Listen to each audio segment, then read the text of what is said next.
Hi folks, welcome to Fig Tree Ministries. Make sure you subscribe to our YouTube channel by clicking that red subscribe button below and click that bell to make sure you get notified every time we upload a new video. Enjoy today's lesson.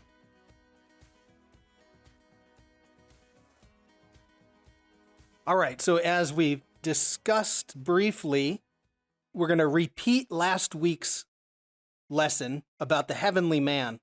And as we'll talk about when we get into this lesson, part of the reason it needs repeating is because we're looking at the mystical. And by definition, the mystical is a mystery. It's always good to go back and review these because it's hard to grasp. I mean, if you feel like, what the heck did we talk about last week? Well, that's exactly where you ought to be because there's something of a mystery going on. So this will be part 2 of the heavenly man, and there's a main point that I want to express here. The main idea is that in the first century, there already exists an idea of something about a heavenly man, or the original man, or the first Adam. There's a number of ways you can say it, but it already exists. It's in the common thinking of the people. And then as we go to our New Testament, Paul and John and the New Testament writers are going to address the issue. The problem is that it seems ambiguous to us. It doesn't seem like it's put together in a sophisticated way. But in the first century, the idea already existed that there was some heavenly man, pre-existent heavenly man. In our New Testament, we see it showing up in 1 Corinthians 15:49. So that's our main verse where Paul uses the term heavenly man. Well, if you read that without understanding all of the background of what's happening with this heavenly man, we just read right past it. We won't really know what's he talking about. So 1 Corinthians 15:49, heavenly man. That's a common idea in the first century. Then we noted last week, and we'll talk again, John in John 1. In the beginning was the Word. And the Word in the first century was basically meant the same thing as the heavenly man. Now, there's not in a million billion years that I would read my New Testament and be able to connect those two, because seems like they're talking completely different things, but they're actually referring to the same idea. So there's a first century writer that we'll mention again. His name is Philo. He associates the heavenly man with the Word. So this is it's a mystical idea, and the hardest part is that we don't have all of the cultural context of the first century that we can then, as we read Paul or recognize what John is saying, put the pieces together to understand something about this pre-existent heavenly man. All right, so this is the basis of the whole teaching, because if you can get this concept, it's quite powerful, and I'll show you next week some of the aspects of the heavenly man that particularly Paul, but it's all over the Bible, but particularly that Paul is emphasizing. We'll get to that towards the end of today's lesson. All right, so the interesting thing is that this heavenly man is depicted as a king, and that's what we've been talking about for the past 6 weeks now. We started with the Christmas story, that there's the birth of a king. The heavenly king is joining with the physical body, and he's being birthed here on earth. So that's the Christmas story. Where is the one who's the king of the Jews, is what the Magi say. So it's the birth of a king. But there's more to that. There's more of a mystical idea. So if we look at the Christmas story through the eyes of a mystic, he would say, the Christ, the king, is born in you. So as a Christian, you are to become a little Christ or a little king. So a couple weeks ago, we looked at what does it mean to be a king? Well, a king is the freest position in society. So we are to grow to attain a freedom even while we're still in the world. Be in the world, but not of the world. It's the highest point of freedom while you're existing in the human body with all of our limitations. And then that led us to then the heavenly man, the king that's up in the heavens. And so these are all mixing together in a mystical way, pointing to Jesus as the Christ, the king. He's the one through which the cosmos was created. He's the one through which all things are held together.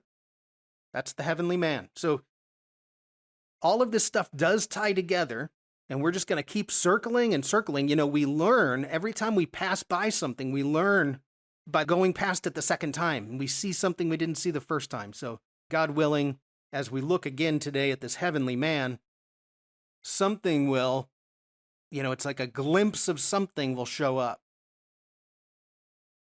Okay, so the heavenly man, this is where the intersection becomes difficult. So heavenly man, man in Hebrew, Adam. If you want to go study heavenly man or the Adam, the original man, where you're likely going to find descriptions of it is in Jewish mysticism. Well, that just throws us for a loop, right? Because wait a minute, why are we going to study anything about Jewish mysticism? Well, because that's where you're going to find these detailed descriptions. And I just reread a chapter last night, and you think, boy, everything he's saying, it's written by a Jewish rabbi, Paul could be saying, or Paul does say. It's basically reiterating the same stuff. So Jewish mysticism is going to intersect with John. That's in the beginning, and the Word was God, and the Word was with God. Sorry, I know I hacked that up. And Paul does the same thing. So we bump into mystical statements in our New Testament, but we don't treat them as the mystery that they are. But it's just a really cool idea that these things are being woven together. And I think that there's a messianic purpose to all of this weaving together that's happening, that we're recognizing. Now we need to talk about, I want to address the Bible and mystical for a second. So I've used this image before. The Bible is built with depth so that Scripture can be read at many levels. Like, if we're looking at an iceberg, there's a much deeper sense to that iceberg than we see on the surface. Scripture can be read at many levels, and all the levels are true at the same time. Well, how the heck does that work? We have no idea. That's why it's inspired text. It wasn't written by a human, or at least inspired by humanity. And so it has the ability where we can read the text at the surface, and we can say, Abraham left Ur. The Jews were brought out of Egypt. That's just surface. This happened. But there's always a deeper level, and you kind of have to work to go deeper into this. And you'd say, okay, well, at the surface, I can read a story about Abraham, but what's the metaphorical story of Abraham? What's the spiritual story of Abraham? You too, just like Abraham, are on a spiritual journey, and you must leave in some sense. You can't stay in the same location you were. You have to depart someplace to a new land. The Exodus story, the entire book of Exodus, is the story of the Jews being brought out of Egypt, but it's also a spiritual growth story. You go through the Exodus yourself. So they happen at both levels. And then very deep into this, you enter the mystical, and the mystical gets into things like we saw last week, Ezekiel 1, looking at the structure of the cosmos and God's creation in a spiritual way. You're seeing into the spiritual realm.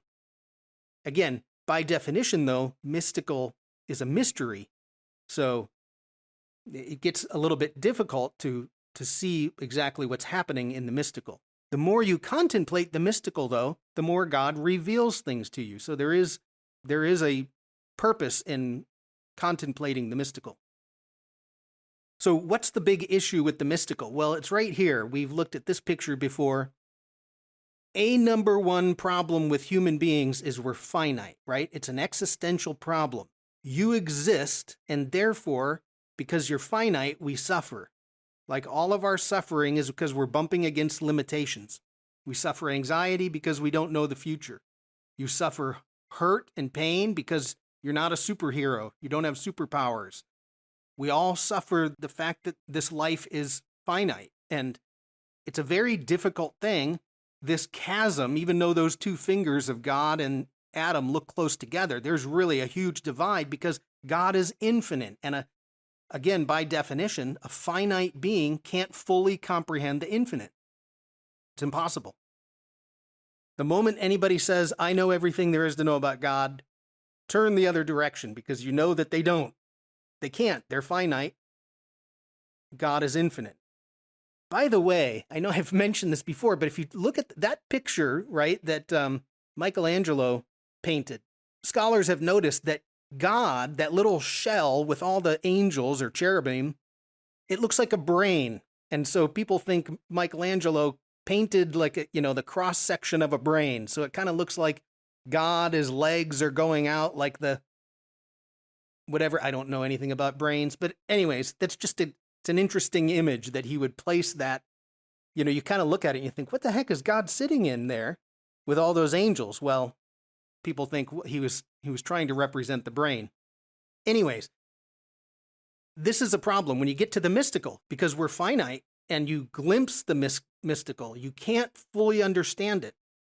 So if we go back to this idea of the mystical, it's so cool because I know that all of you have at some point glimpsed something about the mystical. The mystical can only be in a glimpse. It's a fleeting sight of something. You're in the middle of a song or reading scripture, you notice something jumps out at you that you didn't see before. Okay, so the mystical can only be glimpsed. That's it. You catch glimpses. It's fleeting. You're in the middle of a song, worshiping, and something kind of jumps out at you about God or Jesus. It's then when you see something mystical, it's almost impossible to express it in finite words. You know it when you see it, but it's really hard to describe. So you can actually practice looking for those glimpses. And what's really interesting is as the mystics all look into the heavens and look at God, they all get the same image. So there must be something there. We would say, well, if you're all seeing the same thing, then maybe that thing does exist, even though we can only glimpse it. So you can actually purposefully go into mystical practices and try to help yourself do that through contemplation or, intentional prayer, spiritual work. So anyways, one example, very early on when I was a Christian, I heard a pastor say, if you have a brand new Christian, one of the best places to start reading is the book of John. So imagine that iceberg there is the book of John. And he said, look, the book of John, you can read it at the surface level, and you can understand everything that John is saying at the surface level. But it also exists as a book. The writing of John is so deep that even the scholar who's been a scholar his whole life and has all the awards can read John and see something in the mystical. It's that type of book. So it's at the same time surface level, everybody can read it. If you're the most learned scholar, you'll find something in John that you've never seen before. That's how deep John is. And so it's a really cool idea because we have a hard time understanding how it can be both surface and deep mystical at the same time. But God meets everybody. Okay, that's just a little, I want to at least talk about the mystical so that as we come back to this idea of the heavenly man, that we hold it loosely and we look for those little glimpses of truth and we say, wow, that's amazing. That's how you approach the mystical. It's with awe. The more scientific materialism we try to bring to the mystical, the more people reject it. And we don't want to do that. All right, let's see where we're at. Oh, by the way, I did put this on your sheet. I apologize. Part of the reason that God gives us a commandment that says, don't make any images of me, right? God is infinite and has no images. The moment a human being makes an image of God or carves something and said, that's now representative of the God, you've immediately placed all kinds of limitations on it. And God is adamant about not doing that. We have to learn to exist with an infinite God as finite beings. So the moment we place any image around God, it's an image of our own making. And that's one of the main issues. You limit God by doing that. Okay, now we're on number 3. Number 3, we mentioned this fellow last week. Philo of Alexandria. Alexandria's Egypt. They had a thriving Jewish community and a little bit of competition between Alexandria and Jerusalem, because in Alexandria, they would speak Greek to the Greek-speaking world, and they were really big on trying to represent Judaism to the Greek-speaking world. So Philo of Alexandria was a prolific author during the beginning of the 1st century. So one thing, this is what we want to note about Philo, is that he was from 20 BC to about 50 AD, which means he's contemporary with Jesus and Paul and John, and his writings were prolific. So they would know Philo and his writings, and they would be common among the Greek-speaking Jews, which we find the references to that, the same references Philo uses, we find them in Corinthians, and that's the city of Corinth. The one thing Philo does is he references heavenly man. That's our topic. He uses the phrase heavenly man to talk about the pre-existent man. He also connects the word logos, which is the word. So right there, you have the introduction to John's gospel. In the beginning was the word, the logos. So one of the problems with Philo was he said the heavenly man or the logos is just an idea. And what Paul and John are doing are correcting Philo. They're saying, no, it's not an idea. The word, the heavenly man, is the person of Jesus. That's the correction, to say, no, don't say that's just an idea. We're telling you it's the person of Jesus incarnate here on earth is the word, is the heavenly man, and now sits back at the right hand of the Father. So this is why it's important to note that Philo was out there writing, because it means that the language is common within the 1st century. Okay, let me do a little bit of a timeline. This timeline's on your handout, so you can follow along. If we look through the Bible from Genesis to Revelation, so that covers our entire Bible, and we create a timeline here, you can start in the Bible with Genesis, and I'm not going to go read all of these. We did this last week.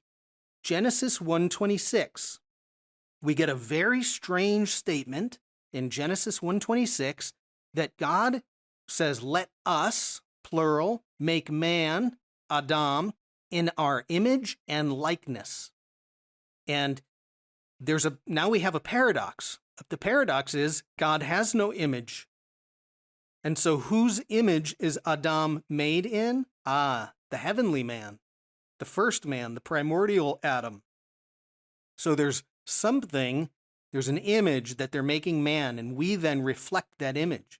But God has no image, so we're in the midst of a paradox. So Genesis 1:26. Last week we mentioned Ezekiel 1. So Ezekiel 1 has a vision of the heavens. He looks up at the highest heaven and he sees a man on a throne, a king. And then he says, this man that he sees is the likeness of the glory of God. And then you have to ask the question, well, wait a minute. Is he looking at God, or is it the likeness of God that's portrayed on the throne? Because if God has no image, then what's this man? Well, it's the heavenly man. And that word likeness goes right back to Genesis 1:26. So we can connect these two. And that's perfectly legitimate to connect those ideas of what's happening. All right, that's the Old Testament. What happens next is you've got about 400 years between the Old Testament and the New Testament where you're going to be wrestling with what does all of this mean? What does it mean that we're made in the image of God? What is this heavenly realm that Ezekiel looked at? And one document that was very popular is called the Book of Enoch. Now, we're not going to talk so much about this, but I just want to mention that it was a very popular document. There are even some early church fathers that thought it should be part of the canon. But the idea is Enoch takes a heavenly journey. And on his heavenly journey, and let me just show you one book. I'm just putting it up there for those that would watch later. You can find the writings of Enoch all over the place, but here's a book you could look at. Chapter 22 of 2nd Enoch, he takes a tour of the heavens, and he gets to the 10th heaven. So that's the highest of the heavens, and there's an image that is like a glowing light that's a king. It's the same thing that Ezekiel is seeing. So the reason I'm showing you this is there's a progression of thought happening in between the Old Testament and the New. Things are being developed. So we have Genesis 1, Ezekiel sees the vision. You have the writings of Enoch, which happens intertestamental time. Another thing I mentioned last week is that during the intertestamental time, many of the people in Palestine spoke Aramaic. So there are some writings that are called the Targums, the Aramaic Targums. And in the Aramaic Targums, they use the Word as the creative, redeeming force from God. It's the Word. Just like John starts his gospel. In the beginning was the Word. So here's what it is. The Aramaic Targums. If you spoke Aramaic and somebody was reading the Bible in Hebrew, you now need it translated back into Aramaic, kind of like we translate Hebrew into English. And when they would translate it, they would add interpretation. So for instance, this is one of the Targums that we have, and you can find these online. And so for instance, I'll show you what they do. Genesis 1 in your Bible reads, "In the beginning, God created the heavens and the earth." That's how Genesis 1 reads, because we're interpreting from the Hebrew. But if we looked at the Targum and said, well, how is this translated in the Targum? It says this, "In the beginning with wisdom." So now they include wisdom. Then it says, "The word of the Lord created and perfected the heavens and the earth." And so you think, where do they get this idea? The word of the Lord. That's the point. The article that I sent out last week was talking about how in Aramaic, the word is used as that force of God and gets connected with the heavenly man. So again, I just want to show you it's common in the first century that the word means something. When John writes his prologue, it means something to the people who hear it. Okay. So we have the Aramaic, the word. You have Philo of Alexandria. He's writing before and while the New Testament is being written. And then you get to the New Testament time. So you have Paul, he uses the phrase heavenly man, and John uses the idea of the word. And all of that is encapsulating. It's the same thing. And that's the important piece, is to see how this flows through, that they're all connected. So you have the Old Testament back here, you have the New Testament up here, and the hardest part is these 400 years that people are almost oblivious that those 400 years passed, and the development of thinking that happened between the Old Testament and the New, and then how the New Testament writers are going to say, no, that the idea of that heavenly man is Jesus. So hopefully that at least timeline shows you a little bit of the progression of how we move from Genesis to then John 1, which is a commentary on Genesis. If I put it in another way, it might look like this. You have Genesis 1:26, there's the image and likeness of God, that's the heavenly man. You have Ezekiel 1:26, coincidentally, maybe not a coincidence, which is the divine glory. There's a throne and the image of a man. So these are now connected. And then, of course, you get to the New Testament. We have John, you have Corinthians, and then even Revelation. Revelation is, it's another heavenly vision, just like Ezekiel, where he's looking up into the throne room. And basically, all of these are connected across. So that when we read John 1, it's pulling in a whole bunch of information. When we read Corinthians about the heavenly man in comparison with Adam, it's pulling in a whole bunch of information. So there's another way of depicting this idea that this is very deeply rooted in the text of the Old Testament. Okay, so heavenly man. Last week, I mentioned, or I showed you, this image right here, because if you go look up the idea of the heavenly man, you find this image or something that looks something like it. And next week, I'll show you something a little bit different, but there's nothing codified that says you have to draw it in this particular way. But the idea was that the body of the cosmos, God created the universe, and the image of the universe is also the image of a man. So in Jewish thought, this man, you notice, has a crown, right? So he's a king, and at his feet are the kingdom. And so what we would say is, well, that's the Christ, that's Jesus. So you see that this is, this is all the beginnings of our doctrine of the Trinity, this pre-existent person who's right alongside with God. The idea is that it's a representative of the body of the universe or the cosmos, which is a little strange, but okay. So God creates his cosmos. They call this Adam Kadmon, which means the original man. It's also referred to as the heavenly man. So these are all intersecting. Remember, I said Jewish mysticism, Paul, and John are all intersecting. I'm showing one book. This is just to make sure I get all my references on for the video. This is just an amazing book called Honey from the Rock by Lawrence Kushner. It's an introduction to Jewish mysticism. And I bought this book maybe 10 years ago. I've read it multiple times. And the first time I read it, I thought, what am I reading? I'm not sure. As you read over and over and over, it makes more sense. You can see more. You have more of a revealing nature to it. It's really a powerful book. And if you read his chapter on the Adam Kadmon, the original man, you will think you're reading something from Paul or John because they're reflecting the same exact thing. Okay, so that's just a reference. All right, so this is now last week. We talked about this, and this is number 5. It's on the back of your handout. Is in Jewish mysticism, you have this heavenly man. Here's the qualities. It's pre-existing, meaning he's eternal. He's not part of creation itself. In fact, all things were created through him, and he holds all things together. That's what Paul and John say. Through him, all things were created, and in him, all things are held together. That is coming right out of that mystical line of the Judaism of the first century. They also say about the heavenly man, he's there with God.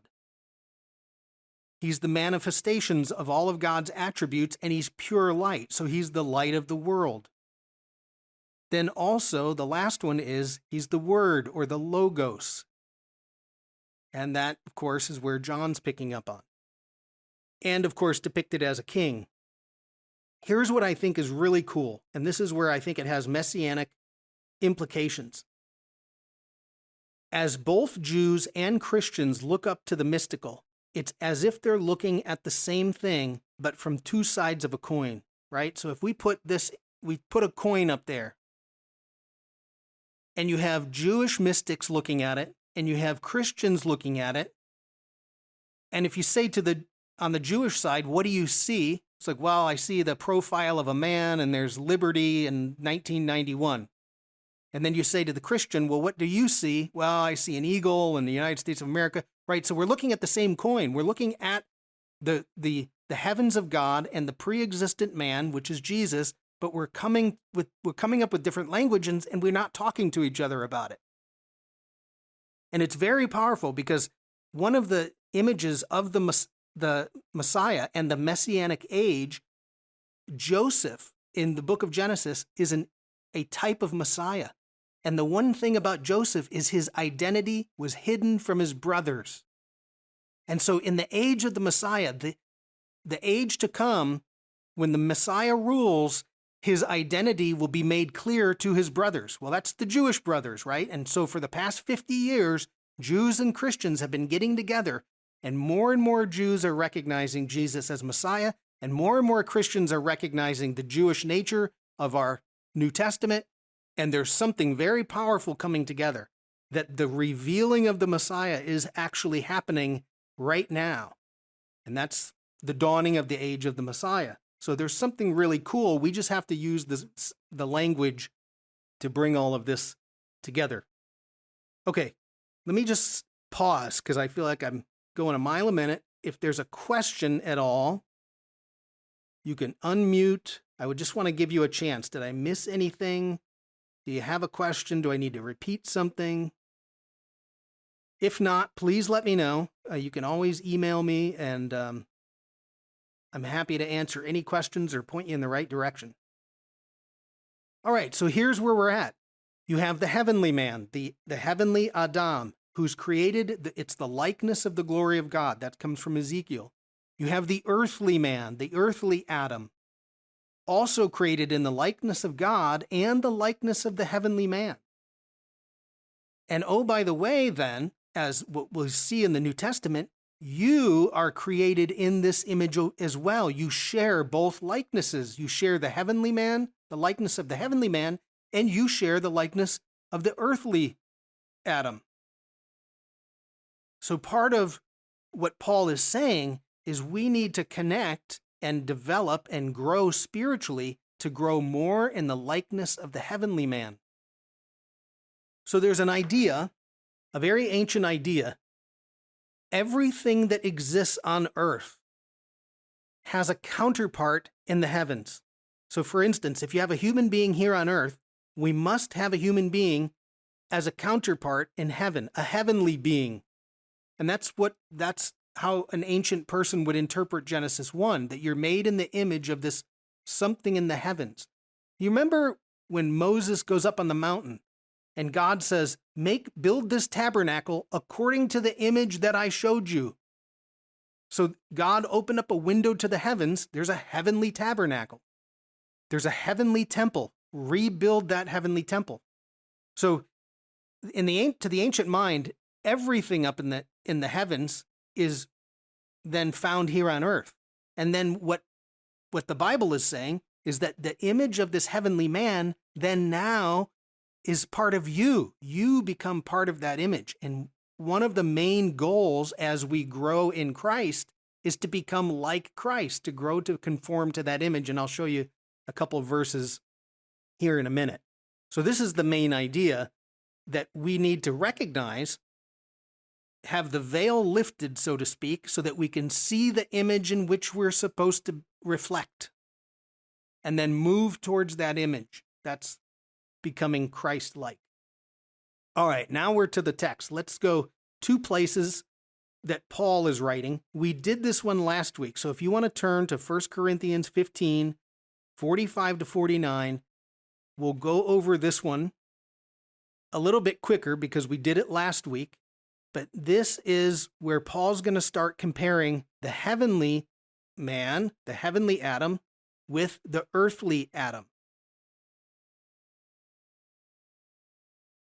So 1 Corinthians 15, 45 to 47.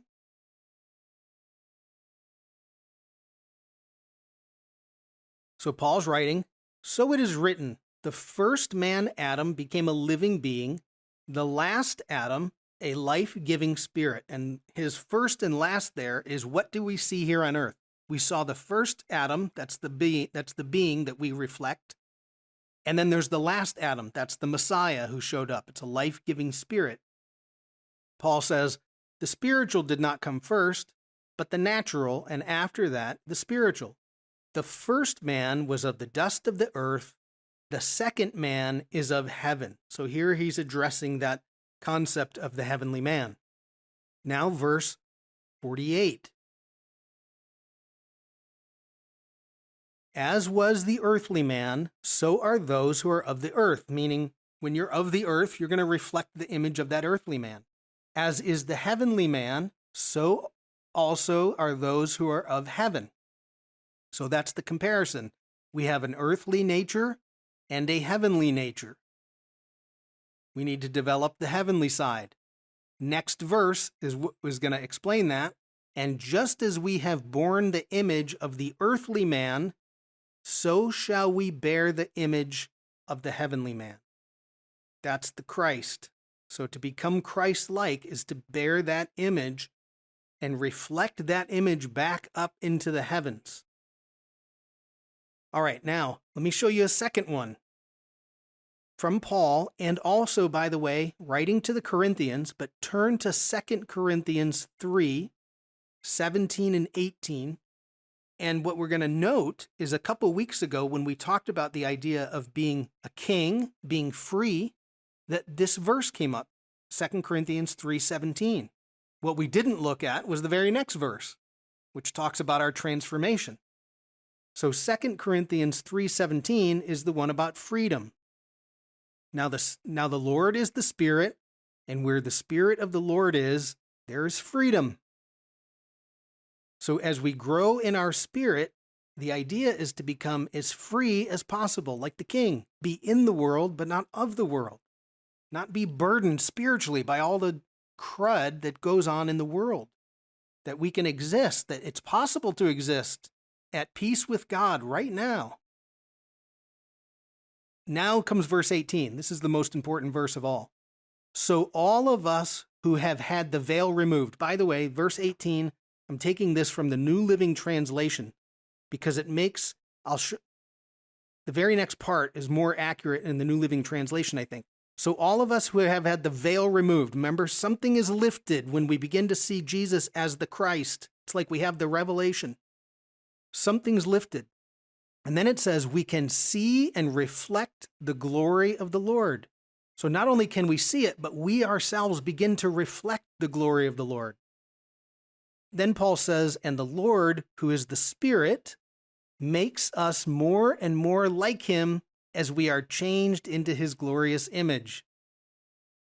So to become Christ-like is to have the veil lifted, to see the King in all of his glory, and then to be transformed, changed into his glorious image, so that we then begin to reflect light into the world. It's one of my favorite passages in Corinthians because it speaks so loudly to what we're supposed to do as part of our goal walking with Christ in the world, is to begin to reflect his image into the world. Now I want to turn, that's Paul. Now I'm going to turn to John. And we're going to go back to John 1 first. I'll review that, and then I'll take you to the final one, which is John showing us the King. So if you want to turn to John 1 through 5, this is the famous prologue. And this is where John, so if you had a chance to read the article that I referred to last week in my email that I sent out, that the idea of in the beginning was the Word was God, would be common. He's playing with something that's common to first century Jewish thought, or at least even in the both Greek-speaking Jewish diaspora and the Aramaic-speaking Jews in Palestine. So it's going to be all about the Word, and the Word is that heavenly man. In the beginning was the Word, the Logos. And the Word was with God, and the Word, Logos, was God. They're one and the same. He was with God in the beginning. Through him all things were made. Without him nothing was made that has been made. In him was life, and that life was the light of all mankind. The light shines in the darkness, and the darkness has not overcome it. John starts his gospel by saying, this is Jesus. He's that heavenly King. He's come down to earth. He's manifested himself. John uses the phrase, he tabernacled among us. It's like he put on an earthly, fleshly tent, and he tabernacled among us. And now what I want you to do is turn to see how is John going to end his story. So turn to John 19, because here, there's something that only John records. It's about how they're going to present Jesus. It's one little statement from Pilate, but only John records it. So John 19, 1 through 5. Now what I'm going to do, I'm going to read verse 2 and 3 just to show you how is Jesus being presented. So John 19, if we look at verse 2 and 3, the soldiers twisted together a crown of thorns and put it on his head. They clothed him in a purple robe. Now right there, how are they dressing him up? What's the image? A king. He has a crown. Where do they get a purple robe? Purple was a controlled cloth in the first century by the Romans. You weren't allowed to have a purple robe. It wasn't like they ran out to Marshalls and picked up a purple robe. Where do you get a purple robe in Jerusalem? You're not going to have many. They have a purple robe. That's the royal color. He has a crown. He's the king. So John's presenting the person who came down from heaven to earth and manifested himself here, Jesus of Nazareth, is the king. Then verse 3, they went up to him again and again saying, "Hail, King of the Jews." The point is, the Romans are recognizing he's the king. Now here's verse 5. Verse 5 is really this is the main one I want to get to. John 19, verse 5. When Jesus came out wearing the crown of thorns and the purple robe, now again, he's repeating that to you. He's repeating it because he doesn't have to repeat it. Pilate is bringing Jesus out. And Pilate says to them, "Here is the man." Now, how do you say the man in Hebrew? Ha-Adam. It's like on how many levels is this true? He's saying, well, here's the man, but what man is this? It's the Adam. Ha-Adam. And it's so powerful because there's, on many levels, it's true. And the man is the king. So John, in a very mystical way, is showing us two sides. It's like, here's Jesus, the king, but he is the man, the Adam, that heavenly king. Again, the depth of John is remarkable. It's so important for us to see that the reason he's presented as a king is because he is the king, right? So if we go back to this heavenly man picture, you'd say, well, he is the Christ. The Christ is the king. So we're looking at Jesus, the pre-existent Son, whom all things are created, and then we bear the image of the heavenly man ourselves, and we are supposed to be moving to develop that. Hopefully that helps at least, I don't know if that muddied the waters or helped at all, but even if you caught a glimpse of something in the mystical, hang on to that little glimpse, because that's where God can work, when you get a little sliver of something in the mystical and God can work.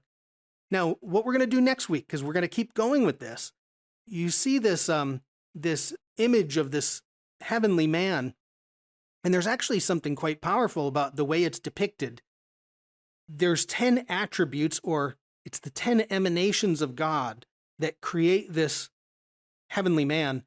And as we're looking at this picture, we can see little spots, like here's one that's wisdom, and then you have intelligence or understanding, and then you have beauty and love and justice.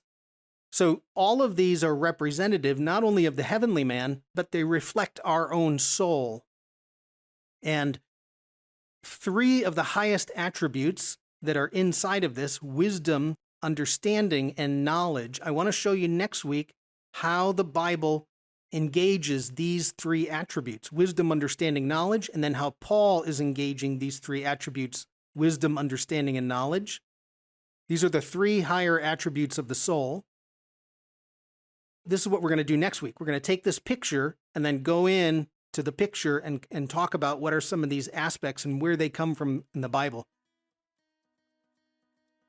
All right, so next week we'll look at these wisdom, understanding, and knowledge, and then talk about how that helps develop our own soul as we grow in Christ, and we'll see how that Paul reflects that.